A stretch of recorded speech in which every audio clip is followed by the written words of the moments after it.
அத்தை, இன்னைக்கு மார்னிங் என்ன அத்தை பிரேக்ஃபாஸ்ட்டு? இன்னைக்கு பிரேக்ஃபாஸ்ட்டு சூப்பரான ஒரு பிரேக்ஃபாஸ்ட்டு தான்மா. இன்னைக்கு பாஸ்தா பண்ணியிருக்கோம். நல்லா சூப்பராக இருக்கு பாரு.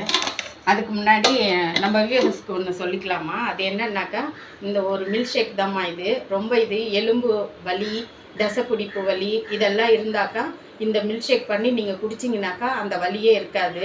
இது என்னன்னாக்கா, 2 நல்லா பழுத்த வாழைப்பழமாக 2 எடுத்துக்கோங்க. மஞ்சள் வாழைப்பழம் ஒரு 5 பீஸு, பேரிச்சம்பழம் கொட்டை எடுத்துகிட்டு ஒரு 5 பீஸ் எடுத்துக்கோங்க. அதோட இந்த கிராம்பு எடுத்துக்கோங்க. உங்களுக்கு அந்த ஸ்மெல்லு பிடிக்கும் அப்படின்னா ஒரு 3 கிராம்பு எடுத்து அதை நுணுக்கி இந்த மில்க் ஷேக்கை கூட போட்டுக்கோங்க. இது பனை வெல்லம், இந்த பால், இது எல்லாத்தையும் போட்டு நல்லா மில்க் ஷேக் மாதிரி மிக்சியில் அடித்து இதை டெய்லி நீங்கள் ரெகுலராக குடிச்சிட்டு வாங்கம்மா. இந்த இரும்பு சத்து குறைபாடு, இந்த தசை பிடிப்பு வலி, இந்த உடம்புல இந்த எலும்பு வலி இதெல்லாம் இல்லாமல் உடம்பு ஆரோக்கியமாக இருக்கும். இன்றைக்கி வாமா, இன்றைக்கி டிஃபன் என்னன்னாக்கா இன்றைக்கி பாஸ்தா தான். நல்லா சூப்பரான பிரேக்ஃபாஸ்ட்டு தான் இன்றைக்கி செஞ்சுருக்கோம்.